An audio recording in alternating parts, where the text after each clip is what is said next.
আর এটা সরিয়ে দিতে হবে।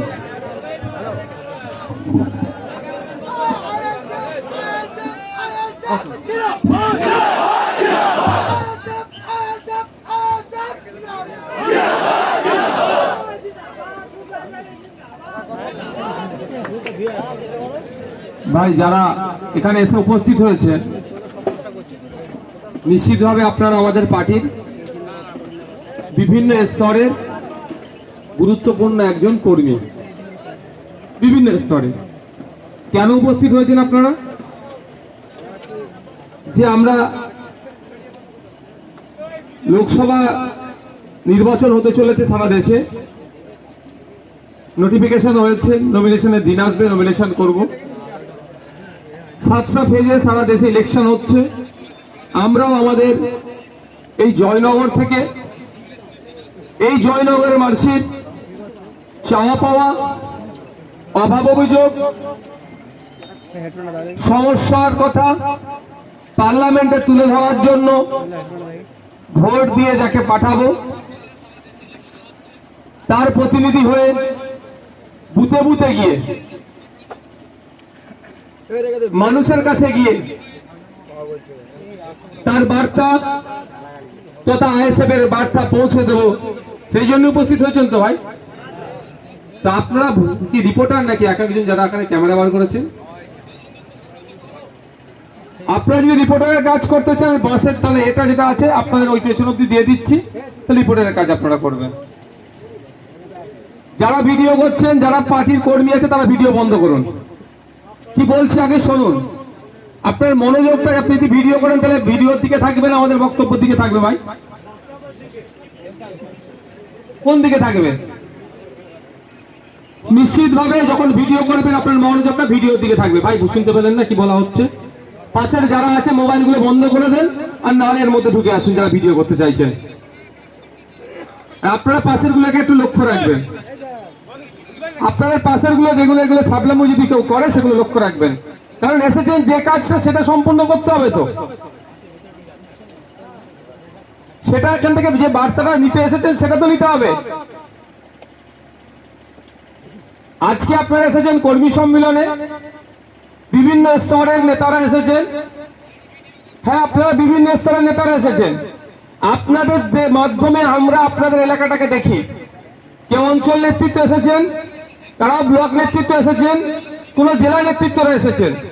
আইএসএফ রাজ্য কমিটি আপনাদের মাধ্যমে, আপনাদের চোখে ওই অঞ্চলে, ওই ব্লকে, ওই জেলায় কি হচ্ছে সেটা টোটালটা মূল্যায়ন করে। সুতরাং আপনাদেরকে কতটা দায়িত্বশীল হয়ে উঠতে হবে, কতটা দায়িত্বশীলতার ভূমিকা পালন করতে হবে আপনারা একটু বুঝুন। আপনারা যদি কোনো জায়গায় আমাদেরকে সবুজ দেখান, আমরা রাজ্য কমিটি সেটাই সবুজ দেখব। কোন জায়গায় যদি আপনাদেরকে লাল দেখান, আমরা রাজ্য কমিটিটাকে লালই দেখব। কোন জায়গায় যদি কালো দেখান, আমরা কালোই দেখব, কারণ আমাদের চোখ হচ্ছে আপনারা। তা আপনাদেরকে একটু দায়িত্বশীল হয়ে উঠতে হবে, কারণ যে লড়াই আমরা লড়তে চলেছি এই ছোটখাটো লড়াই নয়। শুনতে ভালো লাগছে জেল খাটবো, জরিমানা দেব, কিন্তু এই লড়াই বাঁচা মরণের লড়াই। এই লড়াই অস্তিত্ব টিকিয়ে রাখার লড়াই। এই লড়াই পুঁজিবাদীদের সাথে শ্রমিক শ্রেণীর লড়াই। এই লড়াই এই গোসাবার, এই বাসন্তী, এই উপকূল অঞ্চলের মানুষের সাথে শাসক নামক শোষক যন্ত্রের লড়াই। কারণ আমাদের লড়াইটা কিসের লড়াই? এই গোসাবার, সুন্দরবন প্রত্যন্ত এলাকাগুলো প্রায় ঝড়ের কারণে, প্রাকৃতিক দুর্যোগের কারণে বাঁধ ভেঙে যাচ্ছে, নোনা পানি এসে চাষযোগ্য জমিতে ঢুকছে, বা আপনার মিষ্টি পানিতে যেখানে মাছ চাষ হয়, মিষ্টি পানির মাছ চাষ হয়, সেখানে ঢুকা যাচ্ছে, ক্ষতিগ্রস্ত হয়ে যাচ্ছে। আর আমরা সাধারণ মানুষ ক্ষতিগ্রস্ত হচ্ছি। যে রিলিফ ফান্ডটা আসছে, যে তহবিলটা আসছে, ক্ষতিপূরণটা আসছে, আমরা সাধারণ মানুষ পাচ্ছি না, নেতারা লুটে নিচ্ছে। আর তার পরিবর্তে আমরা লড়াইটা কি করছি? আমাদের দাবি আপনারা গ্রামে গ্রামে বুথে বুথে গিয়ে আওয়াজটা তুলে দেবেন, এই আওয়াজটা পৌঁছে দেবেন যে আমাদের একমাত্র বিধায়ক, সংযুক্ত মোর্চা তথা আইএসএফ এর বিধায়ক, পশ্চিমবাংলার বিধানসভার মধ্যে, পশ্চিমবাংলার আইনসভার মধ্যে সুন্দরবনবাসীর জন্য, বাসন্তীবাসীর জন্য, গোসাবারবাসীর জন্য, এই প্রত্যন্ত উপকূলীয় এলাকার বাসীর জন্য কংক্রিটের বাঁধ নির্মাণের দাবি তুলেছে। ওই দাবিটা আমাদেরকে পার্লামেন্টে পাঠাতে হবে। লড়াই ওখানে আমাদের কোথায় লড়াইটা? মন্ত্রী হতে হবে, এমপি এমএলএ হতে হবে, এটা লড়াই নয়। লড়াইটা হচ্ছে সাধারণ মানুষকে বাঁচাতে হবে, লড়াইটা হচ্ছে কৃষকদেরকে বাঁচাতে হবে, লড়াইটা হচ্ছে যারা শ্রমজীবী মানুষ আছে, দিন আনে দিন খায়, তার মিনিমাম ওয়েজেসটুকু সে পাচ্ছে না, সেটাকে করতে হবে এই লড়াই। এই লড়াইটা আমাদের জন্য কিন্তু ছোটখাটো বিষয় নয়। কারণ দেখতে পাচ্ছেন সন্দেশখালীর মা বোন বাপ ভাইয়েরা লড়াই দিয়েছিল বলে ওদের সাথে যে অন্যায় হয়েছে, যারা অন্যায় করেছে তারা জেলের ভাত খাচ্ছে। এখন যে জমি লুট হয়েছিল জমি ফেরত পাচ্ছে। তো আমরাও যদি সঠিকভাবে লড়াইটা দিতে পারি, বিগত দিনে যারা আমাদের সাথে অন্যায় করেছে তাদেরকে যেমন জেলের ভাত খাওয়াবো, আগামী দিনে আমাদের সাথে অন্যায় করার তারাও সাহস পাবে না। সে লড়াইটা কাদের মাধ্যমে হবে? লড়াইটা কি আমি একা দিতে পারবো? মেঘনাথ বাবু একা দিতে পারবেন? সম্ভব নয়। উদাহরণের জন্য বোঝাই, এই আজকে কর্মী সম্মেলন, যদি আমি চাই একা আমি কর্মী সম্মেলন সবটাই সামনে নিতে পারবো, সম্ভব? এই স্টেজ, ব্যানার, এই দর্শকদের বসার জন্য, আমাদের কর্মীদের বসার জন্য মাথায় শেড, যতটুকু পেরেছি লাইট ফ্যানের ব্যবস্থা হয়েছে, এটা কি আমি যদি একা চাইতাম পারতাম? আমরা অর্গানাইজ ওয়েতে আছি বলে, আমাদের ঐক্যবদ্ধ প্রচেষ্টাতে আমরাই আমাদের কর্মী সম্মেলনটাকে সাফল্যের উচ্চ শিখরে নিয়ে যেতে সক্ষম হয়েছি। ঠিক একই ভাবে আগামী দিনে পার্লামেন্টের মধ্যে যদি আপনি কৃষক আপনার আওয়াজটা পৌঁছানো দরকার মনে করেন, আপনি সুন্দরবনের প্রত্যন্ত অঞ্চলে বসবাস করছেন, আপনার মিনিমাম ওয়েজেসটা পাচ্ছে না, আপনার প্রাকৃতিক দুর্যোগের ফলে প্রায় আপনার বাড়ি ভাঙা পড়ে যাচ্ছে, আপনার এলাকায় নোনা জল চলে আসছে, বাঁধ ভেঙে যাচ্ছে, এই সমস্যার সুষ্ঠু সমাধান যদি পেতে চান, আগামী দিনে আমাদের খাম চিহ্ন ভোট দিতে লোককে বলুন। আপনি পাচ্ছেন মানে আপনি বুথের স্থলে চলে যান, মানুষকে বলুন, মানুষের দ্বারে দ্বারে গিয়ে বোঝান, যদি আপনারা কংক্রিটের বাঁধের নির্মাণের কথা পার্লামেন্টে তুলতে চান, তাহলে মেঘনাথ বাবুকে আগামী যে ভোটের দিন আসছে সেখানে ভোট দিন থাম চিহ্ন। এটা আপনাদের দায়িত্ব নিতে হবে।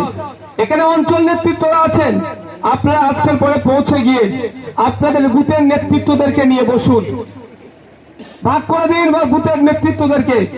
একটা বুথে কত, খুব বেশি হলে 200-250 কি 300 বাড়ি আছে, এর থেকে তো বেশি নেই মনে হয়।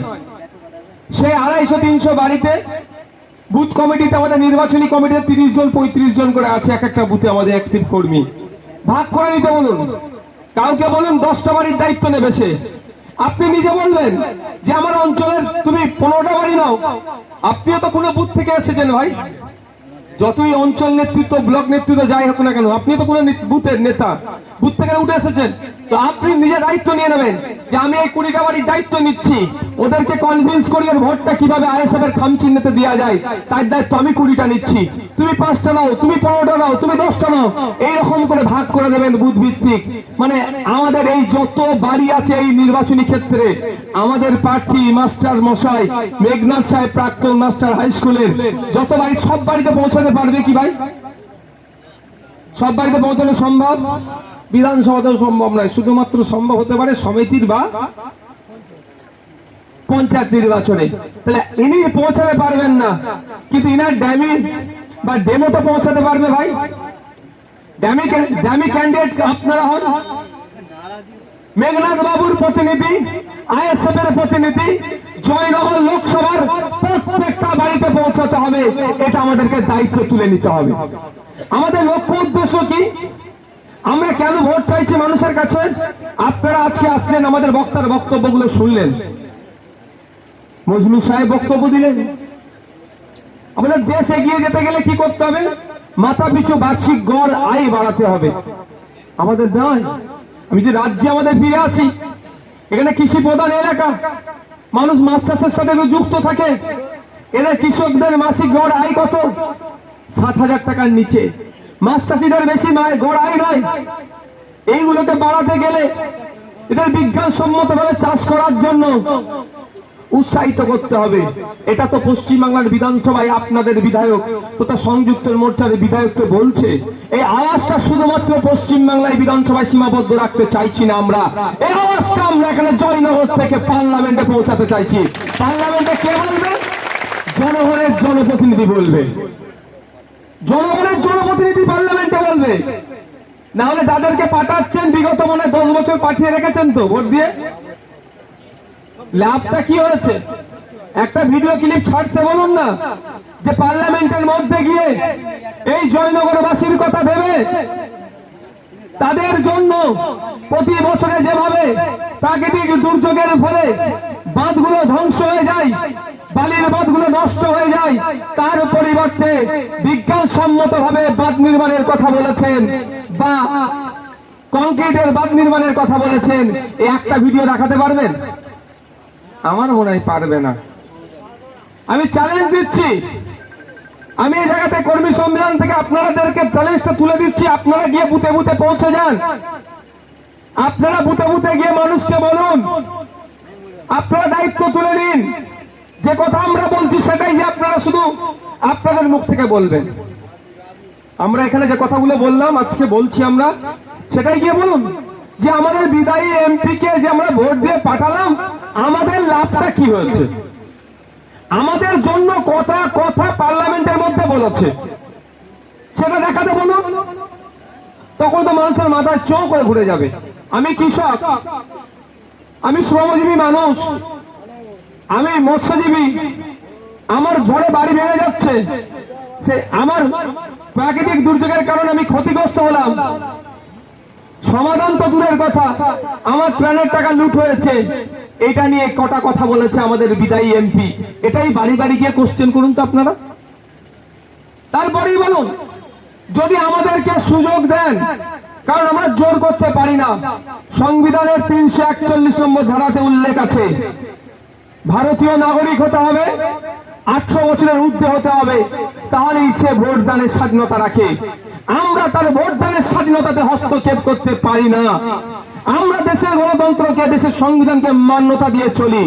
উপরন্তু যারা দেশের সংবিধান গণতন্ত্রকে মান্যতা না দেয়, তাদের বিরুদ্ধে আমরা আইনি লড়াইয়ে থাকি। তো প্রত্যেকটা মানুষের অধিকার আছে। মানুষকে বলুন, তারা যদি আমাদেরকে ভোট দেয়, আমাদের পক্ষ থেকে পার্লামেন্টে যায়, জনগণের জনপ্রতিনিধি পার্লামেন্টে গিয়ে এই নির্বাচনী ক্ষেত্রে মানুষের যে অভাব অভিযোগগুলো আছে সেইগুলো তুলে ধরবে।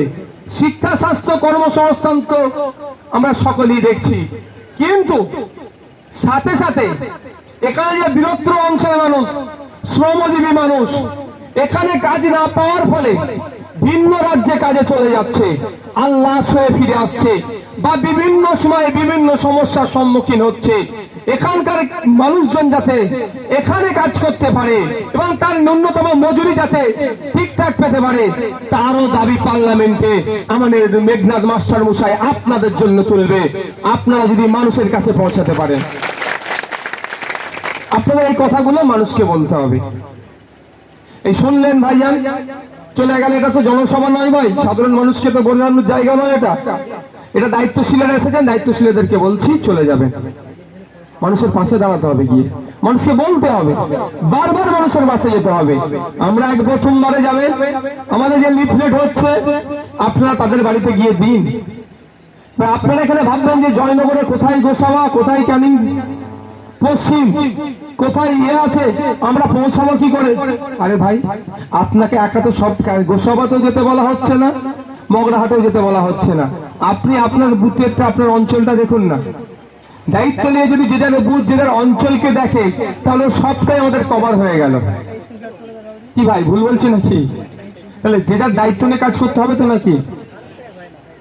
না এখানে চলে যাচ্ছেন, ভাইজান বলছে শুনে গিয়ে চলে গেলাম, তাহলে নিটফল কিন্তু আমাদের কি হবে?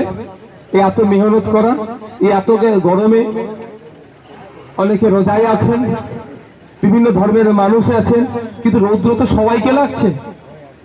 যারা রোজায় আছে তাদের একটু বেশি লাগতে পারে, মানে তুলনামূলক হয়তো একটু বেশি কষ্ট হতে পারে, কিন্তু ভিন্ন ধর্মের মানুষজন তো আমরা এখানে আছি, সবার তো কষ্ট হচ্ছে, সবার তো ঘাম বার হচ্ছে। এই ঘামটাকে বার করে যে আমরা বার হচ্ছে সঠিক যদি জায়গায় না ব্যবহার করতে পারি তাহলে আমাদের বৃথা। যে যত দূর থেকে এসেছেন, যত কাছ থেকে এসেছেন, তাহলে সবার আশাটা বৃথা হবে। তাহলে আমরা যদি সঠিক কাজে কখন লাগাতে পারবো?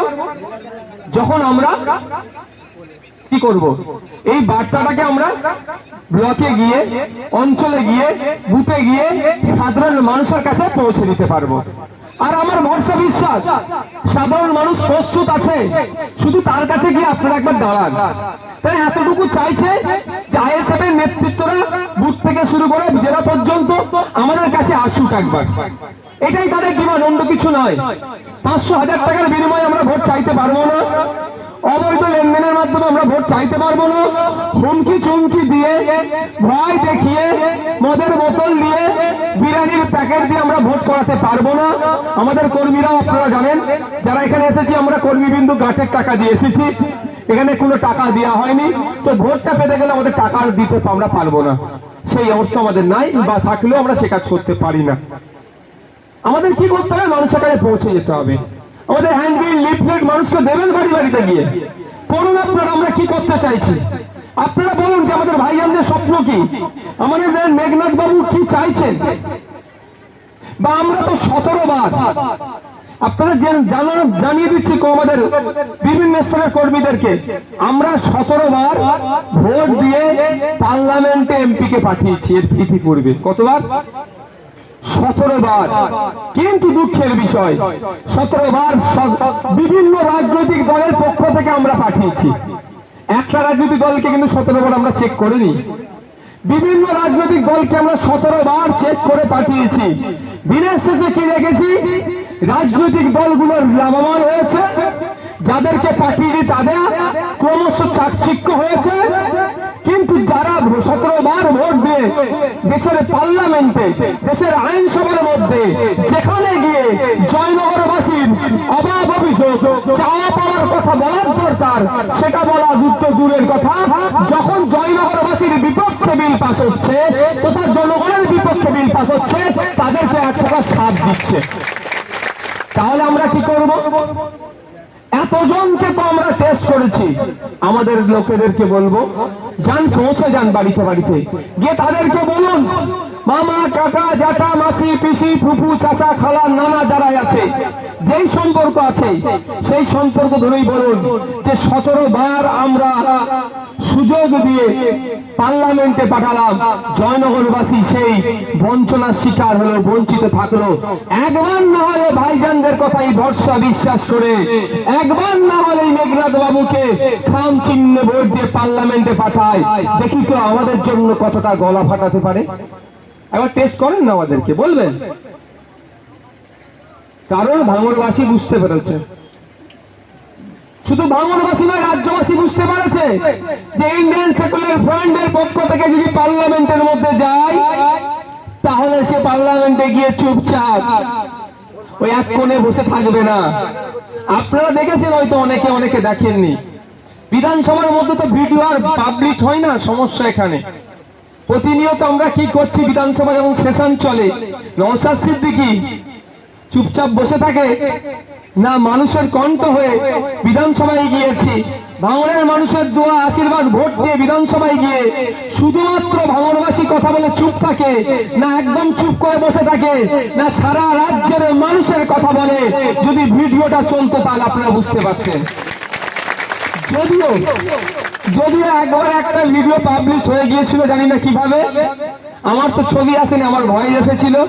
আপনারা দেখেছেন তো, ওখানে ম্যাও করা হয় না, এখানের থেকে বেশি খাতারনাক ভাবে ওখানে কথা বলা হয়, আপনারাই দেখেছেন তো।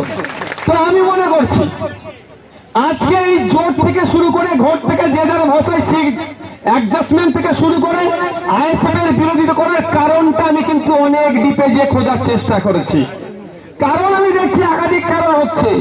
যারা এই 70 বছরের দল বলে, যারা 100 বছরের দল বলে, যারা 1998 থেকে দল করেছে 15 বছর মতোই, 12 বছর ক্ষমতায় আছে, তারা যারা বলতে পেরেছে পার্লামেন্টের মধ্যে, দেশের রাজ্যের আইনসভার মধ্যে, সেখানে সংযুক্ত মোর্চা তথা আইএসএফের একজন এই স্বল্প দিনে তাদের গড় যদি দেখা যায় তাদের থেকে অনেক বেশি বলে দিয়েছে। আমাদের যদি পার্লামেন্টে মেঘনাথ বাবুকে আমরা পাঠাতে পারি, আইএসএফের পক্ষ থেকে পাঠাতে পারি, তাহলে সব রেকর্ড তো ভেঙে দেবে। সব রেকর্ড ভেঙে দিলে কি হবে? কি হবে সব রেকর্ড ভেঙে দিলে? তাহলে রাজনৈতিক কারবারিদের তাহলে আর রাজনীতি করার জায়গা সে অর্থে থাকবে না, সব আস্তে আস্তে আইএসএফের ছায়াতলে আসবে। সুতরাং এদের সাথে বুঝে শুনে চলতে হবে, না হলে সাইড লাইনে রাখতে হবে, একটা কোণের দিকে ঠেলে রাখতে হবে, চিন্তা ভাবনা করছে। তাই আপনাদের বলি, লড়াইটা কোন জায়গাতে বুঝতে হবে। লড়াইটা মানুষের রুজি রুটির লড়াই চলছে, লড়াইটা মানুষের বাসস্থানের লড়াই চলছে, লড়াইটা আপনি নাগরিক থাকবেন কি নিরানগরী হয়ে তার লড়াই চলছে। এই লড়াইয়ে যারা আমাদের সাথ দেবে তাদেরকে কাঁধে তুলে নিয়ে লড়াই করবো। আর যদি কেউ মনে করে এই লড়াইয়ে সাথ দেওয়ার নামে আরো বরঞ্চ আইএসএফকে কোণঠাসা করবে, তাদেরকে জনগণ কোথায় ফেলবে ওটা আইএসএফ দায়িত্ব নেবে না, জনগণের হাতে ছেড়ে দেবো আমরা। আজকে সিএএ নিয়ে যে নাটক চলছে আপনারা গ্রামে গ্রামে ছড়িয়ে যাবেন। সিএটা কি? ভোট ধরা কল, মানুষের মধ্যে বিভাজন করে রাজনীতি করার চেষ্টা হচ্ছে। সিএতে দিয়ে কি করতে চাইছে? মানুষের মধ্যে ভেদাভেদ তৈরি করতে চাইছে। এর বিরুদ্ধে যারা ভোট দিল না তাদেরকে আবার ভোট দেওয়া যায় নাকি ভাই? কোনো মতেই দেওয়া যাবে না। তার যারা সিএ নিয়ে এসছে তাদেরকে তো ভোট দেওয়ার প্রশ্নই আসছে না, বিভাজন যারা করতে চাইছে। আর যাদের জন্য সিএটা বাংলাতে হওয়ার চেষ্টা হচ্ছে, তৃণমূল যারা বিজেপিকে নিয়ে এসছে, তাদেরকেও একটা ভোট নয়, এটা মাথায় রাখতে হবে। যারা দায়িত্বশীলের উপস্থিত হয়েছেন, আর স্বল্প কয়েকটা কথা বলে এখান থেকে বিদায় নেব। আপনারা দেখবেন, মানুষকে বলবেন, ব্যাপারটা হচ্ছে আমাদের সাথে পেরে উঠতে পারছে না তৃণমূল, বিজেপি, আরো অনেকে দলেরা পেরে উঠতে পারছে না। তারা একটা জিনিস শুধু আমাদের নামে রটানোর চেষ্টা করছে। কি বলছে বলুন তো? বিজেপির নাকি আমরা টাকা নিচ্ছি, তাই তো? এবার যারা বলছে তাদের একটু পাস্ট রেকর্ড দেখুন। তৃণমূল বেশি বলছে। 1998 সালে তৃণমূল কোথায় ছিল? 1997 কোথায় ছিল? 96 92 কোথায় ছিল? 1998 তৃণমূলের জন্ম হয়েছে বিজেপির গর্ভে। 1999 তৃণমূল আর বিজেপির কি সম্পর্ক ছিল? 2000 সালে তৃণমূল আর বিজেপির কি সম্পর্ক ছিল? 2002 তৃণমূল বিজেপির কি সম্পর্ক ছিল? 2004 তৃণমূল বিজেপির কি সম্পর্ক ছিল? এইগুলো শুধু একটু তৃণমূলী বন্ধুদের কাছ থেকে জিজ্ঞাসা করবেন। আর আপনার কর্মী বন্ধুদেরকে যদি কেউ প্রশ্ন করে, এটা উল্টে তাদেরকে জিজ্ঞাসা করবেন, বলবেন এ কথা বলো, তারপরে আমাদের কথা বলবে। তারপরে পরে বলবেন তোমরা তো বলছো বিজেপির কাছ থেকে টাকা নিয়েছে, আমরা তো দেখতে পাচ্ছি না, আমাদের তো ঘাটের টাকা দিয়ে প্রোগ্রাম করতে হচ্ছে, চেয়ার লাগানোর মতো আমাদের বাজেটে নাই, চেয়ার লাগানোর বাজেট আমাদের নাই। যদি আজকের পর থেকে কেউ বলে, কর্মী বন্ধুদের বলবো, আপনারা ওদেরকে বলবেন ভাই প্রকাশ্য আমরা বিজেপির টাকা নেবো, ম্যানেজ করে দিত, গোপনে নেবো না, প্রকাশ্য নেবো। বুঝতে পারছেন না? তারপরেই বলবেন 90% তোকে দিয়ে দেবো, 10% আমরা পার্টি চালাবো নিয়ে। ওরা তো বলে প্রচুর টাকা দেয়, বিজেপি বলে নাকি হাজার হাজার কোটি টাকা দেয়। যদি 1000 কোটি টাকাই দেয় আমাদেরকে, ওই 10% আমাদের পার্টি গড়গড়িয়ে চলে যাবে। বলো ওদেরকে 90% দিয়ে দেবো। মমতা ব্যানার্জি যদি বলে মমতা ব্যানার্জিকে দেবো, অভিষেক বাবু যদি বলে অভিষেক বাবুকে দেবো। আর যদি কেউ চুনোপুটি চারা না টানা যা বলবে, বলে 90% তোরা নিবি, 10% আমরা নেবো, অভিপ্রকাশ্যে নেবো, আমাদের ভাইজান বলেছে। ব্যবস্থা করে দিত। বিজেপি টাকা দেবে? যে বিজেপি ইলেকট্রাল বন্ডের নামে যে দুর্নীতি করেছে, আর ওই দুর্নীতির মাসুল আমাদেরকে দিতে হচ্ছে জনসাধারণকে। কারণ বিভিন্ন জীবনদায়ী মেডিসিন কোম্পানিগুলো, যে ওষুধগুলো কোম্পানিগুলো বিজেপিকে টাকা দিয়েছে। এই তৃণমূলগুলো খোঁজ নিয়ে দেখুন কত টাকা পেয়েছে, আর ঔষধের দাম বাড়িয়ে দিচ্ছে, আমাদেরকে বেশি দামে ঔষধগুলো কিনতে হচ্ছে। সে বিজেপি নাকি আবার আমাদেরকে টাকা দেবে? যে বিজেপির ব্যর্থতার জন্য মেঘালয় থেকে শুরু করে, মণিপুর থেকে শুরু করে রাজ্যের বিভিন্ন জায়গাতে মানুষের বিভেদ হচ্ছে, মানুষের হত্যা করছে, যে বিজেপি ক্ষমতা ধরে রাখার জন্য, টাকা কামানোর জন্য, সেই বিজেপি নাকি বলতে আবার টাকা দেবে। মানে নওশাদ সিদ্দিকীদেরকে বলছে নাকি আবার তাড়িয়ে দেবে, বিজেপি ছুটে নেতাগুলো বলছে। আবার টাকা দেবে, শুধু আমাদেরকে বোকা বানানো হচ্ছে। বন্ধুগণ, যারা দায়িত্বশীলেরা এসেছেন, কানটা খাড়া করে শুনুন কি বলছি। এই নির্বাচনে তৃণমূলের কাছে কোনো ইস্যু নাই যে আমাকে ভোটটা দাও, বুঝতে পারছেন? লক্ষ্মীর ভান্ডার বলবে, লক্ষ্মীর ভান্ডার তো মাকে দিচ্ছে, মায়ের ছেলেটা যখন স্বাস্থ্য পরিষেবা নিতে যাচ্ছে পাচ্ছে না, এখানে সরকারি হসপিটালে স্বাস্থ্য পরিষেবা পাচ্ছে না, বেসরকারি হসপিটালে 10,000, 15,000, 8,000 খরচ করে নিতে হচ্ছে। লক্ষ্মীর ভান্ডার মাকে দিয়েছে, মায়ের বাচ্চাটা যখন পড়তে যাচ্ছে সরকারি প্রাইমারি স্কুলগুলোকে ধ্বংস করে দিয়েছে, বেসরকারিতে পাঠাতে হচ্ছে, মাস গেলেই তো ওখানে 1,000, 1,200, 1,500 টাকা তো ওখানেই ফিজ লেগে যাচ্ছে। ওই লক্ষ্মীর ভান্ডারও কাজ হবে না, কোনো ইস্যু নয়, শুধুমাত্র বিজেপির ভয় দেখানোর জন্য ছাড়া। বিজেপি চলে আসবে, আমাকে ভোট দাও, এটা ছাড়া তৃণমূলের কাছে কোনো ইস্যু আছে? ফুরফুরা শরীফে তৃণমূলের খুব কম জায়গায় দেয়াল লিখেছে, আমার পুলিশের সহযোগিতা নিয়ে দেয়াল লিখতে হচ্ছে নাকি অন্যজন তারা কাটাবে। আরে তুই চোর না ডাকা যে তারা কাটাবে কেন ভাই? মানে লোক নাই, লোক অন্য অঞ্চল থেকে ভাড়া করে নিয়ে এসে লিখতে হচ্ছে। তখন আমি একটা লেখা দেখে খুব হাসি লাগলো, সিএ এর বিরুদ্ধে লড়তে কল্যাণ ব্যানার্জিকে ভোট দিন। 2019 সালে ওটা লিখেছিল, 2024 ওটা লিখছে। তাহলে সিএ এর বিরুদ্ধে কতটা কল্যাণবাবু লড়াই করেছেন, কতটা মমতা দিদি লড়াই করেছে, সে খতিয়ানটা দেখাকে একটু। উল্টে কি আমরা দেখেছি, সিএ এর সময় 2019-এ সিএ এর বিষয়টাতে নিয়ে যখন আন্দোলন করেছিল পশ্চিমবাংলাতে, সারা ভারতবর্ষে হয়েছে, পশ্চিমবাংলাতেও আন্দোলন হয়েছে, কিন্তু আন্দোলনের মধ্যে কিছু দুষ্কৃতী ঢুকে ট্রেন জ্বালিয়েছিল, ভাঙাভাঙি করেছিল, তাদেরকে ধিক্কার নিন্দা জানাচ্ছি। কিন্তু যারা শান্তশিষ্ট ভাবে গণতান্ত্রিক প্রক্রিয়াতে আন্দোলন করেছিল, মমতা ব্যানার্জির পুলিশ প্রায় হাজার হাজার ছেলে মেয়েদের নামে, ওই হাজার হাজার ছেলে মেয়ের মধ্যে প্রায় 95% ছেলে মেয়ে মুসলিম সমাজের ছিল, তাদের নামে মিথ্যা মামলা দিয়েছিল এই মমতা ব্যানার্জি। আর আন্দোলনটা ছিল তো বিজেপির বিরুদ্ধে, সিএ এর বিরুদ্ধে আন্দোলন ছিল, মোদী বাবুর বিরুদ্ধে আন্দোলন ছিল, অমিত শাহজির বিরুদ্ধে আন্দোলন ছিল। মমতা ব্যানার্জি কেন মিথ্যা মামলা দিল? মমতা ব্যানার্জির বুকটা চিনচিন করছিল, মোদীর বিরুদ্ধে কথা বলছে, অমিত শাহর বিরুদ্ধে কথা বলছে, আরএসএস এর বিরুদ্ধে কথা বলছে, ওনার বুক চিনচিন করছিল। ওই জন্য ফুরফুরা শরীফে আমাদের বাড়িতে পুলিশ পাঠিয়েছিল, যেই দিনকে সিএর হাত থেকে বাঁচানোর জন্য সুপ্রিম কোর্টের অশাস্তি দিয়ে দিয়েছিল। ভাবতে পেরেছেন? সেই মমতা ব্যানার্জি বা তার দল বলছে নাকি সিএ এর হাত থেকে বাঁচাবে। সত্যিকারের যদি সিএ এর হাত থেকে আপনাদের বাঁচাতে চাই, সুপ্রিম কোর্টে এখনো যায়নি কেন? এই কথাগুলো আপনারা কোথায় গিয়ে বলবেন? আপনাদের আমি বক্তব্য শোনাচ্ছি না, গুলো কোথায় গিয়ে বলবেন? মানুষের দ্বারে দ্বারে গিয়ে বলবেন। যদি সিএ এর হাত থেকে বাঁচাতে চাই, সুপ্রিম কোর্টে এখনো কেন যায়নি? আপনাদের বলে যাচ্ছি, মমতা ব্যানার্জি সব করবে, সুপ্রিম কোর্টে যাবে না। আমি চ্যালেঞ্জ দিয়ে বলে যাচ্ছি, আমি চ্যালেঞ্জ করে বলে যাচ্ছি, এখানকার যিনি বিদায়ী এমপি, বর্তমান তৃণমূলের যিনি নেত্রী, তাকেও চ্যালেঞ্জ করছি।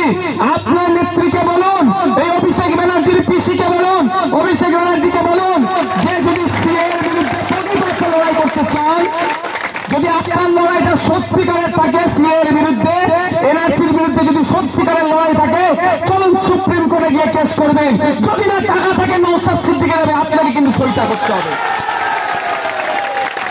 টাকা নেই, সিবিআই রা মামলা ইনভেস্টিগেশন করে, ইডি রা ইনভেস্টিগেশন করে, সেন্ট্রাল এজেন্সি এটা তদন্ত করে, সেটাকে আটকানোর জন্য চুরি করেছে, চুরির তদন্ত না কেন্দ্রীয় এজেন্সি করে। এখানে high court, division bench, supreme court করতে পারছে। আর যাদেরকে সিএ এর ভয় দেখিয়ে তুমি ভোট নিচ্ছ, তাদের ভয়টা কাটানোর জন্য সুপ্রিম কোর্টে গিয়ে মামলা করতে পারছো না। এই নাটক হচ্ছে না? এটা আপনারা বাড়িতে গিয়ে বলুন, মানুষকে বোঝান। কেন এইবারে যে তৃণমূল যে প্রার্থীর লিস্ট একটু খুলে দেখুন আপনারা, আপনাদেরকে আমি দেখতে বলছি, আপনারা আমাদের চোখ কান, আপনারা আমাদের মুখ আইসিএফের, আপনারা জানলে বুথের সাধারণ মানুষটাও জানতে পারবে, আপনারা জানলে ওই বুথের ভ্যান্স লোকটা জানতে পারবে, আপনারা জানলে বুথের কিশোরটাও জানতে পারবে, আপনারা জানলে ওই বুথের মৎস্যজীবীটাও জানতে পারবে, আপনারা জানলে বুথের যিনি দিন আনে দিন খাই সেই মানুষটাও জানতে পারবে আসল সত্যটা কি। আপনাদের ওই জন্য জানিয়ে রাখছি, কি করবেন লিস্টটা দেখুন না। কৃষ্ণ কল্যাণী কে? রায়গঞ্জের যিনি তৃণমূলের হয়ে প্রতিদ্বন্দ্বিতা করছেন, কে? বিজেপির এমএলএ। রানাঘাট দক্ষিণ থেকে বিজেপির এমএলএ ছিল মুকুটমণি অধিকারী, এখন কার এমপি সিটে কন্টেস্ট করছে জানেন? তৃণমূলে। এই ধরনের অনেকগুলো আছে যারা বিজেপির এমএলএ হয়ে বিধানসভায় গিয়েছিল, এখন টিকিট পায়নি বলে তৃণমূলে চলে এসেছে, মানে স্বার্থের জন্য। আপনি আমি যদি তাকে ভোট দিয়ে জেতালাম, বিজেপির হাত থেকে বাঁচতে হবে, তাই তো? তৃণমূলকে ভোট দিলাম, তাহলে বিজেপির হাত থেকে বাঁচতে গিয়ে তৃণমূলের যাকে ভোট দিচ্ছি সে তো ভেতরে বিজেপি হয়ে বসে আছে ভাই। ওর থেকে ভোটটা তো নোটাতে দেওয়া দরকার। আপনি যদি মনে করেন বিজেপির হাত থেকে বাঁচার জন্য, আপনি মিন্স আপনাকে বলছি, কারণ আপনি বুথের লক্ষ্যে গিয়ে বুঝান। আপনাদের ডেকে বলা মানে কি? আপনারা বুথের লক্ষ্যে বোঝান গিয়ে, ভাই তুমি বলছো বিজেপি চলে আসবে, তৃণমূলকে ভোটটা দিতে হবে, তো এটা তোমরা তৈরি করেছে এই বাইনারি। বিজেপি তৃণমূলের বাইরে নাকি কেউ নেই, এটা বাইনারি তৈরি করেছে। মিডিয়ার একটা অংশকে কাজে লাগিয়ে, সব মিডিয়া নয়, একটা অংশকে কাজে লাগিয়ে। আপনি বলুন, তাহলে বিজেপির হাত থেকে বাঁচতে গেলে তাহলে কাকে ভোট দেবে বাবু? চাচা বলবে, মামা বলবে, জ্যাঠা বলবে, মাসি পিসি কি বলবে? কেন এখন শক্তিশালী তৃণমূল, ঘোড়ার ডিম শক্তিশালী। শুধুমাত্র গুন্ডার পুলিশ নিয়ে ওরা এখন টিকে আছে, ওদের পায়ের নিচে একটাও মাটি নেই। ওদের পায়ের নিচে মাটি আছে? জোর করিয়ে তার 100 দিনের কাজের টাকা দেবার নাম করে আর মহিলা স্বনির্ভর গোষ্ঠীগুলোকে চাপ দিয়ে এখন যে প্রোগ্রাম করে এ করাচ্ছে, কি বলে, ভিড় জমাচ্ছে। ও তো ভোট আইএসএফ এর আছে, ও তো আইএসএফ এর ভোট। ও যখন চুপচাপ খামেছা পড়া দেবে, কিন্তু কিছু মানুষকে ভুল বুঝিয়ে দিচ্ছে যে বিজেপিকে আটকানোর জন্য নাকি তৃণমূলকে লাগবে। তাই আপনাদের বলবো, আপনারা বুথে গিয়ে তাদের বলুন, 6 থেকে 8 জন এমন আছে যারা একবার করে ঘুরে চলে এসছে বিজেপি থেকে তৃণমূলে। ওই ভোটটা দেওয়ার পরে ও বিজেপিতে লাভ মারবে না, এই দায়িত্ব মমতা ব্যানার্জি নিতে পারবে তো? আর নাহলে একটা লিখিত মমতা ব্যানার্জিকে স্ট্যাম্প পেপারে দিতে বলুন তো, দেবে? আমি আপনাদের বলছি, যদি মমতা ব্যানার্জি স্ট্যাম্প পেপারে লিখে দিতে পারে যে এই যে এমপি গুলো নির্বাচিত হবে আর যে এমএলএ গুলো আছে একটাও দল পরিবর্তন করবে না, এইটা স্ট্যাম্প পেপারে আমি লিখে দিচ্ছি, তাহলে নওশাদ সিদ্দিকী যে 8টা দিয়েছে আগামী দিনে যে প্রার্থী দেবে সবটাই তুলে নেবে। তবে হ্যাঁ, শর্ত থাকবে, যদি একটা এমএলএ একটা এমপি দল পরিবর্তন করে মুখ্যমন্ত্রী সিট থেকে তাকেও পদত্যাগ করতে হবে। আমি সাহস নিয়ে বলছি, আইএসএফ সাহস নিয়ে বলছে, ও জীবনে দিকে দিতে পারবে না। কারণ উনিও ভালো জানেন তিনি কজনকে গাদ্দারকে টিকিট দিয়েছেন ভাইপোকে বাঁচানোর জন্য। বাবু তুই চলে যাবে, নাহলে আমার ভাইপোটা গ্যারেজ হয়ে যাবে। বুঝতে পারছেন না? তিনি যদি আর ভাইপোর কথা ভেবে যদি আমাদের এত ভাইপোকে ধ্বংসের দিকে ঠেলে দেয়, জাহান্নামের দিকে ঠেলে দেয়, তাহলে আমরা আমাদের ভাইপোর কথা ভাববো না? তো আমরা আমাদের ভাইপোর কথা ভাবলে আমাদেরকে একটু দায়িত্বশীল হয়ে উঠতে হবে। আমাদের বুথে গিয়ে আমাদের বুথের চাচা খালা জ্যাঠা মামা পিসি যারা আছে তারা তাদের ভাইপোর কথা যাতে ভাবে সেইগুলো কানে পৌঁছে দিতে হবে। কি বললাম বুঝতে পেরেছেন? তাহলে একাধিক এমপি সিটে কন্টেস্ট করছে যারা আজ ভিতর থেকে বিজেপি হয়ে বসে আছে, সেই সিটগুলোতে আমাদের কি হবে, দিলে ভোটটা পৌঁছে যাবে। আরো কিছু সিট আছে সেন্ট্রাল এজেন্সি একবার করে মিস কল দিয়ে রেখে দিয়েছে। কেমন মিস কল? ইডি একবার করে ডেকেছে, সিবিআই একবার করে ডেকেছে, আইটি রেড হয়েছে, বুঝতে পারছো না? ইনকাম ট্যাক্সের ডাক পড়েছে, একবার করে মিস কল দিয়ে রেখেছে। ও ভোটে জেতার পরেই ডাক পড়বে, ফাইনাল কল পড়বে। বুঝতে পারছেন? গত রাত্রি একটা খবর দেখছিলাম, এই আপনার আপ দলের এক এমএলএ, অতিশী কি নাম ওনার, ভদ্রমহিলা, ও সম্ভবত এডুকেশন মিনিস্টার হবে, কোন একটা শিক্ষামন্ত্রী হবে, তিনার একটা খবর দেখছিলাম, বলেছে হয় তুমি আসো না হলে জেলে যাও। এবার উনি যদি দুর্নীতি করে থাকে কি করবে? আপের ঝান্ডা ছেড়ে দিয়ে গেরুয়া ঝান্ডা পরে নেবে দুর্নীতি থেকে বাঁচার জন্য। আর না হলে জেল খাটতে প্রস্তুত আছি, আমি মাথা নত করবো না, এটা করতে পারে, দুটোর মধ্যে একটা করবে তো। এবারে বলুন, যারা দুর্নীতি করেছে তারা মনে হয় জেল খাটার জন্য করেছে? তারা ভোগ করার জন্য তো দুর্নীতি করেছে। আমাদের রাজ্যে আপনাদের এখানে যারা আছেন সবার রেশনের ম্যাক্সিমাম দেখো রেশনের চালে আমাদের সংসার চলে। যারা আমাদের রেশনের চালকে চুরি করে নিয়েছে তারা আপনাকে কথা দিয়ে কথা রাখবে? তারা তো কথা দিয়েছিল 2021 সালের, তারা কথা দিয়েছিল 2016-তে, যারা কথা দিয়েছিল 2011-তে যে আমরা ক্ষমতায় আসলে তোমাদেরকে রাজার হালতে রাখবো, কিন্তু একটা কথাও রেখেছে? উল্টে আমাদের সাথে প্রজার আচরণ হচ্ছে। শাসক ভোটারদের আচরণ হয়নি, নাগরিক আর শাসকের আচরণ হয়নি, সরকার আর নাগরিকের আচরণ করা দরকার সেটা করেনি। ওরা রাজা, আমাদেরকে প্রজার মতো ব্যবহার করছে। তো যারা দুর্নীতি করেছে একবার করে মিস কল দিয়ে রেখেছে, ED, CBI, ED, income tax, IT, তাদেরকে যদি আমরা ভোট দিই তাহলে কি হবে ভাই? সব ভোটগুলো কোথায় যাবে? পচা যাবে, বিজেপিকেই দেওয়া হচ্ছে। আজকের দিনে এখানে দাঁড়িয়ে বলছি, আজকের ডেটে দাঁড়িয়ে বলছি, মমতা ব্যানার্জি, অভিষেক ব্যানার্জি তথা তৃণমূল কংগ্রেসকে ভোট দেওয়া মানেই ব কলমে বিজেপিকে সহযোগিতা করা। আপনারা ডিসাইড করুন, পাড়ার মানুষকে গিয়ে বলুন তোমরা কি করবে, তোমরা কি করবে বলো, যে কোনটা করবে? বিজেপি তৃণমূলকে হারাবে না তৃণমূলকে ভোট দিয়ে বিজেপিকে সুবিধা করে দেবে? তোমরা হাতে, এটা মানুষকে বলুন। আর কিছু সংখ্যক মানুষ আছে যারা তৃণমূলের অত্যাচারে বড় ফুলের দিকে ঝুঁকেছে। কিছু সংখ্যক মানুষ আছে, তো এই গোসাবাতেও আছে, মথুরাপুরে আছে, পশ্চিমবঙ্গে আছে। এই সন্দেশখালীর কথা বলি, যেভাবে তৃণমূলীরা অত্যাচার করেছে, প্রতিটা গ্রামে এই অত্যাচার হয়েছে তৃণমূলীদের নেতাদের দ্বারাই। তারা এই অত্যাচার থেকে বাঁচার জন্য বড় ফুলের দিকে গিয়েছে। মনে হয় বড় ফুল তৃণমূলকে ঠান্ডা করবে, মানে জব্দ করবে। তাদেরকে বলুন, দেখুন না 2011 সালের আগে, 2021 সালে নির্বাচনের পরে নোটোরিয়াস ক্রিমিনাল লিস্টে শওকত মোল্লা সাহেবের নাম উঠে গেল। এত অত্যাচার করেছে। সেন্ট্রালে ক্ষমতায় কারা আছে? বড় ফুলের দল। ক্যানিং এ মার খেলো কে? আইএসএফ তো সব থেকে বেশি খেলছে, বড় ফুলের দলের কর্মীরাও মার খেলো। আমাদের ভাই ক্ষমতা নাই, কিন্তু যতটুকু ক্ষমতা আছে পেনের খোঁচা দিয়ে আমরাই ওকে নোটোরিয়াস ক্রিমিনাল লিস্টের নাম তুলতে বাধ্য করেছি ন্যাশনাল হিউম্যান রাইটস কমিশনকে, পেনের খোঁচা দিয়ে। কিন্তু দেশ চালাচ্ছে যারা, তাদের কর্মীরা এত মার খেলো, তাদের কর্মীরা বাড়ি ছাড়া হলো, অসমে নিয়ে গিয়ে লেগে তাদের কর্মীরা ছিল, যাদের দ্বারা অত্যাচারিত হলো, তাদের নেতার সাথে এক জায়গায় বসে চা খেতে লজ্জা করলো না? তাদেরকে বলুন, যারা তৃণমূলের অত্যাচারে বড় ফুলকে ভরসা করছে তাদেরকে বলুন, বড় ফুল আর এই জোড়া ফুল একে অপরের পরিপূরক। তুমি যদি ভাবো বড় ফুলকে দিয়ে জোড়া ফুলকে আটকানো যাওয়া হবে, তাহলে দিবা স্বপ্ন দেখছো। এই দুটো ফুলকে পরাস্ত করতে পারে সেটাই খাম। আসো বড় ফুল জোড়া ফুলকে বিসর্জন দাও। ফুলকে টেস্ট করা হয়েছে, এই যে ফুলটা দেখতে পাচ্ছেন এখানে আছে, একটা নির্দিষ্ট সময় পরে এটা কি হবে? শুকিয়ে যাবে। তারপরে কি হবে? পচতে শুরু করবে। তারপরে কি হবে? পোকা জন্মাবে, আর এই পোকাতে আমাদের স্বাস্থ্যের ক্ষতি হবে। 12 বছর ধরে ফুল শুকেছে, পচেছে, এখন শুকিয়েছে, পচেছে। আর 10 বছর ধরে বড় ফুলকে সারা দেশের মানুষ দেখলো ও ফুল এক্সপায়ার হয়ে গেছে, ও ফুল শুকিয়ে গেছে, পচে গিয়েছে।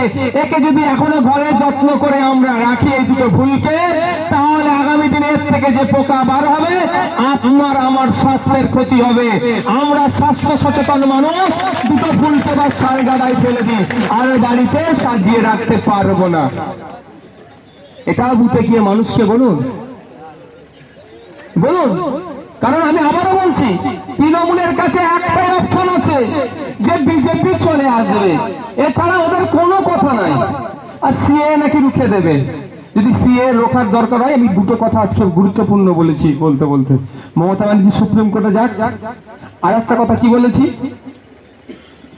যে দায়িত্ব নিক মমতা ব্যানার্জি, যে তার দলে জেতার পরে বিজেপিতে যাবে না, সই করুক স্ট্যাম্প পেপারে। আইএসএফ প্রয়োজনে 7টা প্রার্থী তুলে নেবে, কন্টেস্ট করবে না প্রয়োজনে। কিন্তু করতে পারবে তো? মানে জায়গাটা এটাও বলে যাচ্ছি, চ্যালেঞ্জ করে বলছি, আমার জীবদ্দশায় মমতা ব্যানার্জি ওই সই করবে না। কারণ তার নিজের পরিবারের প্রতি ভরসা আছে। আমি পরিবার থেকে গালাগালির পক্ষে নয়, সমালোচনা করার পক্ষে নয়। কদিন কে কোথায় জন্ম হয়েছে, হ্যান হয়েছে, ত্যান হয়েছে নিয়ে খুব নোংরামি চলছে। আমি আমার কর্মীদের বলবো ওই নোংরামিতে আমরা যাবো না। কিন্তু মমতা ব্যানার্জি যখন কলাঘাট নন্দীগ্রামে অ্যাক্সিডেন্ট হয়েছিল, প্রেস বিবৃতি দিয়েছিল, ওনাকে মেরে ফেলবো, মেরে ফেলার জন্য চক্রান্ত হয়েছিল, অনেক কথা বলেছিল।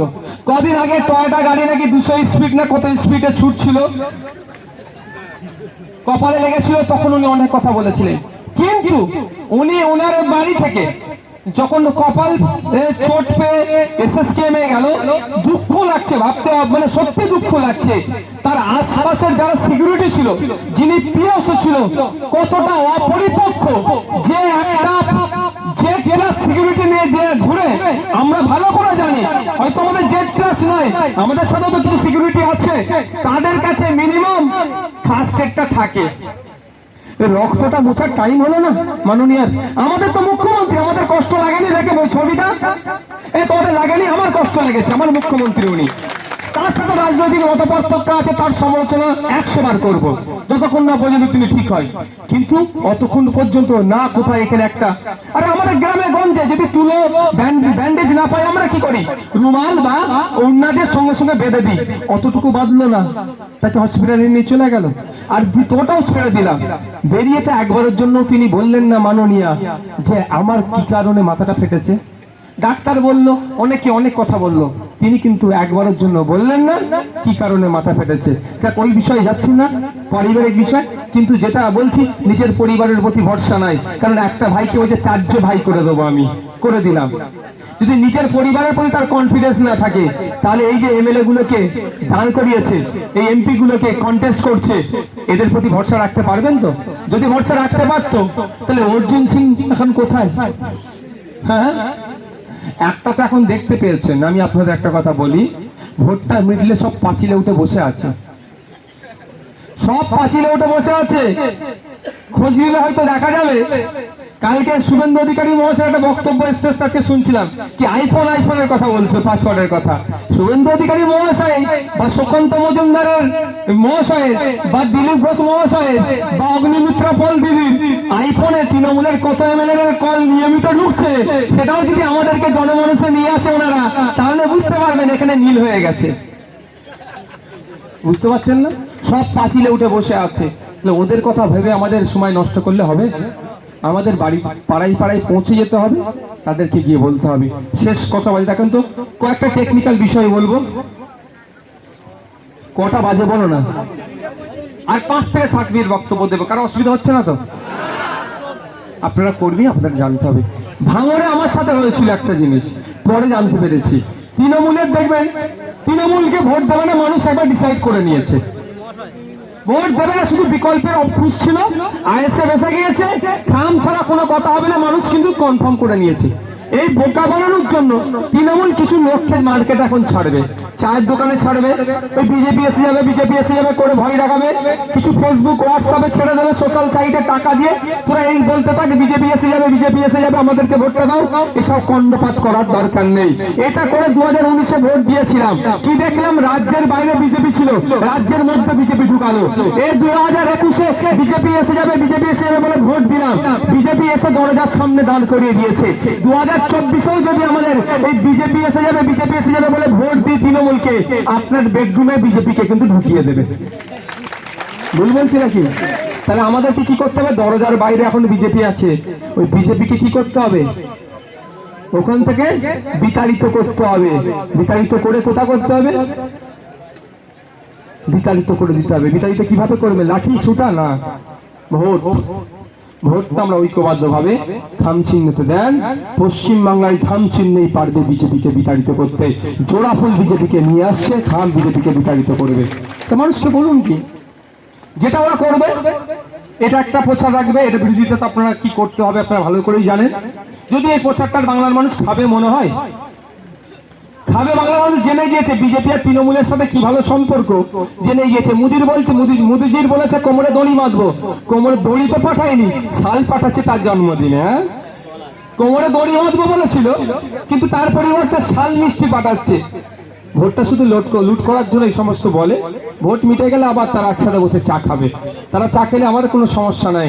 নওশাদ সিদ্দিকী, বিশ্বজিৎ মাইতি, আমরা তখনই চা অন্য নেতাদের সাথে খাবো যখন আমার বুথের লোকেরা এক জায়গায় বসে ভিন্ন রাজনৈতিক মতাদর্শ থাকার ফলেও চা খাবে, তারপরেই আমরা চা খাবো, তারপরেই আমরা চা খাবো, তার আগে চা খাবো না। যেটা বলছিলাম, ওরা এটা বোঝাবে। আর একটা কি, বাড়িতে বাড়িতে চলে যাবে। মাসি, পিসি, চাচা, মামা, খালা, বয়স্ক লোকেদেরকে আগে ধরবে। আচ্ছা তুমি তো বুঝতেই পারছি, সব বোঝানোর চেষ্টা করবে, বুঝেও যাও, এখন বুঝিয়ে পারবে না। বুঝতে পারছি তুমি ভাইজানকেই ভোট দেবে খাম চিহ্নে, তো কেমন ভাবে ইভিএম এ ভোট দিতে হয় তুমি জানো তো? একে তো বয়স্ক লোক, গ্রামের সহজ সরল লোক, সেই কবে ভোট দিয়েছে তো ভুলেই গেছি আমরা ইভিএম মেশিনটা কেমন। ভাঙড়ে হয়েছে আমার সাথে ওই রকম কিছু সংখ্যক লোক বাড়িতে বাড়িতে বুতে বুতে গিয়ে কিছু মেয়েরা গিয়ে বুঝিয়েছে, বলেছে প্রথমে 1 নম্বরে ভাঙড়ে তৃণমূলের ছিল, বলছে 1 নম্বর সুইচটা অন করবে, তারপরে ভাইজানকে খামচিহ্ন ভোট দেবে। মানে 1 নম্বর সুইচটা অন করা মানে বুঝতে পারছো তো, কেল্লা পথে ভোট হয়ে যাবে। তো আপনারা কি করবেন, ইভিএম মেশিনের যে আমাদের যখন সিম্বল অ্যালটমেন্ট হয়ে যাবে, ওর দরকার লাগে 2-4 বার মানুষের বাড়ি যেতে হবে, যাবেন সেটা প্রিন্ট করে মানুষের দ্বারে দ্বারে গিয়ে দেখাবেন। আমাদের 3-4 নম্বরে হয়তো আসতে পারে নাম আমাদের, তো যত নম্বরে আসবে সেটা নিয়ে মানুষকে দেখাবেন। অন্য কোন সুইচে হাত দেওয়ার দরকার নাই। যদি আইএসএফ কে ভোট দিতে চান, যদি ভাইজানদের জনপ্রতিনিধি তথা জনগণের জনপ্রতিনিধিকে পার্লামেন্টে পাঠাতে চান, তোমার রুজি রুটির কথা পার্লামেন্টে গিয়ে বলবে, তোমার নাগরিকত্ব যাতে না কেউ কাটতে পারে তার হয়ে পার্লামেন্টে গিয়ে লড়াই করবে। তুমি কৃষক, তোমার বিরুদ্ধে বিল নিয়ে আসলে তৃণমূলীদের মতো চুপচাপ কম্প্রোমাইজ করে নেবে না, কৃষকের হয়ে পার্লামেন্টে কথা বলবে, দেশের নাগরিকের হয়ে আওয়াজ শুনবে। যদি জনগণের জনপ্রতিনিধি পাঠাতে চাও, অত নম্বরে আমাদের আছে, এই দেখো এখানে গিয়ে হাত দেবে, সুইচটা এখানে গিয়ে প্রেস করবে, এটা বাড়িতে বাড়িতে গিয়ে আপনাদের বলতে হবে। অন্যথায় তৃণমূল কিছু লোককে টাকা দিয়ে ফিট করে কি করবে, ওই ওদের 1 নম্বরে কি 2 নম্বরে নাম আসলে বলবে কি বলবে, বলবে 1 নম্বর কি 2 নম্বর সুইচটা টিপলে মেশিন অন হবে, তারপরে যেখানে ইচ্ছা ভোট দাও, সব ভোট ওইদিকে নিয়ে নেবে। এটা মাথায় থাকবে তো ভাই? আপনি কর্মী বন্ধুরা যারা এসেছেন, শেষের দিকে একদম এসেছি, আর ভয় পাবার কোনো জায়গা নাই। তো আপনাদের বলে রাখছি, অনেকে বলতে পারে 2021-এর পরে যেটা হয়েছে 2024-এর পরে করব, তাদের বলে দেবেন নওশাদ সিদ্দিকীর কথা না, আমার নাম নিয়ে বলবেন। নওশাদ সিদ্দিকী বাস্তব 2021-এর আগে রাজনীতির বুঝতাম না, শুধু রাজনীতি থেকে অনেকটাই দূরে ছিলাম। 2021-এ কিন্তু পাল বিধানসভার মধ্যে আছে, আর 2024-এ রাজনীতির কিছুটা হলেও জ্ঞান অর্জন করতে পেরেছে। কিভাবে জবাব কোন জায়গায় দিতে হবে, সাহস থাকলে আমার কর্মীদের সাথে একবার লাগো, বুঝিয়ে দেবো মজা। আপনারা দেখেছেন তো, বাঘ বলে ক্যানিং পূর্বের বাঘ বলে, জীবনে তিনি বলছেন কোর্টে ওঠেনি, নওশাদ সিদ্দিকীর সাথে লেগেছিল, নওশাদ সিদ্দিকীর কর্মীদের সাথে লেগেছিল, তাকে নটোরিয়াস ক্রিমিনাল করে রেখেই সেখান থেকে এখনো বার হতে পারেনি। বুঝতে পেরেছেন? তার নামে মানহানি মামলা দিয়েছি, কোর্টে গিয়ে তাকে জামিন নিতে হয়েছে। তা আগামী দিনে আমার কর্মীদের দিকে ওরকম কেউ অন্যায় করলে, যে বাটাই হোক না কেন, শাহজাহানের মতো বড় বাটাকে এখন জেলের ভাত খেতে হচ্ছে, ইডির ভাত খাবে। আর এখানে চুনোপুটি আপনার এলাকার যেগুলো আছে তাদের প্রস্তুত থাকতে বলুন। গণতান্ত্রিক প্রক্রিয়াতে ভোট করবেন, এক জায়গায় বসে চা খাবেন, তার সাথে কোনো আমার অভিযোগ নেই। কিন্তু অন্যায় করবে, কোথায় আইনের মাধ্যমে কোথায় পৌঁছাতে হবে সেটা যথাসময়ে বুঝিয়ে দেব। সুতরাং ভয় পাওয়ার কোনো দরকার নেই, মাথা তুলে বাঁচবেন। কারো দয়াতে আমরা বেঁচে নাই, কারো দয়াতে আমরা এখানে নাই, কেউ আমাদেরকে দয়া করেনি, আমরা এখানে আছি। আমাদের রুজি রুটি কারো দয়াতে হয়নি, আমরা ইনকাম করছি, কোন নেতার টাকাতে আমরা চলিনি, আমরা খাচ্ছি, আমরা ওই জন্য চলছে। সুতরাং আমরা আমাদের মাথা তুলে দাঁড়াবো, কারো দয়া ভিক্ষা আমরা নেব না, আমরা আমাদের অধিকার বুঝে নেব। মা ভয় পাওয়ার কোনো জায়গা নাই, আপনারা নিশ্চিন্তে থাকুন। শেষে বলবো, একদম কর্মী সম্মেলন এসছেন, বিভিন্ন স্তরের কর্মীরা এসেছেন। ভাই, আমাদের দল কর্পোরেটদের কাছ থেকে ইলেকট্রাল বন্ড নিয়ে চলে না, বা আমাদের অত টাকা নাই আমাদের দলকে চালাবার। আমাদের দলটা কিভাবে চলে এটা বলুন। আর 2 মিনিট বক্তব্য দেব, অসুবিধা আছে কারো ভাই? তাদের অসুবিধা নেই, একটু হাত তুলুন তো। শেষে আর একটা গুরুত্বপূর্ণ কথা বলে ছেড়ে দেবো। আমাদের দল কিভাবে চলছে, গাঠের টাকা দিয়ে চলছে। ইলেকশন করতে গেলে একটা হেভি খরচ হয়। আমি আপনাদের অনুরোধ করব, আপনাদের কাছে বিল কুপন পৌঁছাবে, আপনারা মানুষের দ্বারে দ্বারে গিয়ে যেমন ভোট চাইবেন, মানুষের দ্বারে দ্বারে গিয়ে 10-20 টাকার ভিক্ষা করবেন, ভিক্ষা চাইবেন। আমরাও চাই, মানুষকে দিয়ে বলবেন আপনার অধিকারের কথা পার্লামেন্টে গিয়ে বলতে হবে, এই খরচ আমাদের দ্বারা বহন করা সম্ভব নয়, আপনি 10 কোটি টাকা আমাদেরকে দিন। যা দেবে তাই খুশি মনে নিয়ে আমরা চলে আসবো, না দিলেও খুশি মনে নিয়ে আসবো, জোর করার কোনো জায়গা নাই। কাউকে প্রেসার করার কোনো জায়গা নাই। একদম 10 টাকা 20 টাকা বাজারে যাবেন, মানুষকে বলবেন, দেখবেন দেবে মানুষ। মানুষ তো অন্যায়ের হাত থেকে বাঁচতে চাইছে, যে জুলুম হচ্ছে তার থেকে বাঁচতে চাইছে, কারণ কারো পরিবারের মেয়ে আছে, মহিলা আছে, নাহলে এদের যা রমরমা বেড়ে যাচ্ছে, ওই সন্দেশকারীতে শুধু পিঠা করার জন্য আর 10 টাকা থাকবে না, আপনার বাড়িতেও ডাকতে পারে। তো এই সমস্ত যারা সমাজ বিরোধী, তাদের হাত থেকে তো সবাই বাঁচতে চাইছে ভাই। সবাই 10 কোটি টাকা দেবে। ওই আমাদের ভাই ওই 2-10 কোটি টাকার প্রজেক্ট নয়, আমাদের 2-4 লাখ টাকায় উঠলি আমরা আমাদের পার্টিকে এগিয়ে নিয়ে যেতে পারবো, মানে প্রচারটা ঠিক করতে পারবো। অনুরোধ করছি আপনাদেরকে, লজ্জা পাওয়ার কোনো জায়গা নাই, লজ্জা পাওয়ার নাই। আমি চাইতে যে পারে মানুষের কাজ করতে নেমেছি, তো সমাজ ব্যবস্থা পরিবর্তন করতে নেমেছি। সমাজ ব্যবস্থা পরিবর্তন করতে গিয়ে এই দেখুন 3 জন এখানে জেল কেটেছে, শাহাবুদ্দিন সিরাজি, মালিক ভাই, আমি 3 জন এখানে, আরো আপনাদের আছি ছেলেপুলেরা, আমাদের বিভিন্ন দল আছে। এই তো কোথায় গেল, এই শুনে আসো, এরা দেখুন না, আমরা তো সবাই জেল কেটেছি, আমরা একবার নয়।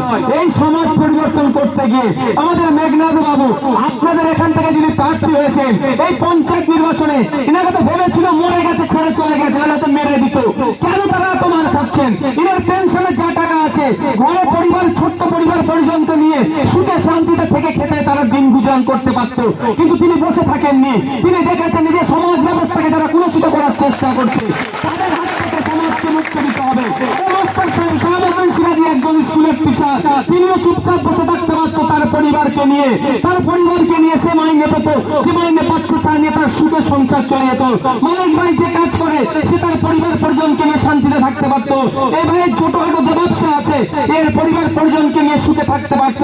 আর সর্বোপরি আমি তো বসলে আপনারা আমার হাতে টাকা গুঁজে দিয়ে চলে আসেন, তাই না? আমি দরবারে বসলে হাতে টাকা গুঁজে দিয়ে চলে আসেন, আপনার হয়তো অনেকের রাগ হয়। এইবারে আপনারা আমাকে কত টাকা দিয়েছে বলবো, আপনারা আমাকে 3 দিনে এবারে কত টাকা দিয়েছেন আমার হাতে গুঁজে বলে দেবো। ধৈর্য ধরুন, এখনো গুণা চলছে, অনেকটা টাকা হয়েছে, সেটাও কোথায় লাগাবো বলে দেবো। অনেকের বুক ফাটে, অনেকের বুক ফেটে যাচ্ছে, অনেকের বুক ফেটে যাচ্ছে, ফাটুক। যে টাকাটা আপনারা আমার হাতে দিয়েছেন, ও টাকাটা আমাকে দিয়েছেন তো। আমি গতবারের টাকাটার ব্যস্ততার জন্য আর এইবারের টাকাটা সব রাখাই আছে, আজ গতবার টাকাটা ব্যাংকে রাখা আছে, টোটাল টাকাটা আপনাদেরই কল্যাণার্থে কোনো জায়গাতেই দেবো, তখন দেখতে পাবে। কিন্তু কত টাকা দিয়েছেন সেটাও দেখিয়ে দেবো, যাদের বুক ফাটছে তারা আরো ফাটুক। কিন্তু যে বিষয়টা বলছি, তাহলে আপনারা আমার হাতে টাকাটা দিয়ে আসেন বাড়িতে গিয়ে, কিন্তু সবটা ছেড়ে আমরা কেন এসেছি এখানে? কেন আমরা জেল খেটেছি? কেন আমরা এত স্যাক্রিফাইস করছি? যে আমরা ভালোবাসার মানুষ, আমাদের জন্য এক কথায় জান দিয়ে দেবে বলছে, কিন্তু তাদের জানাবার দরকার নেই। তাদের মূল্যবান ভোটটাকে যদি আমরা এক জায়গায় করতে পারি, তারাও যেমন বাঁচবে, আমরাও মাথা তুলে থাকবো। আমরা সমাজ ব্যবস্থা পরিবর্তন করতে এসেছি। আমার পাশের পাড়াতে গোপীনাথ না খেয়ে দিন কাটাচ্ছে, আমার পাশের পাড়াতে আব্দুল করিম না খেয়ে দিন কাটাচ্ছে, আর আমাকে বলছে হিন্দু মুসলমানের রাজনীতি করতে, ও আমরা হতে দেব না।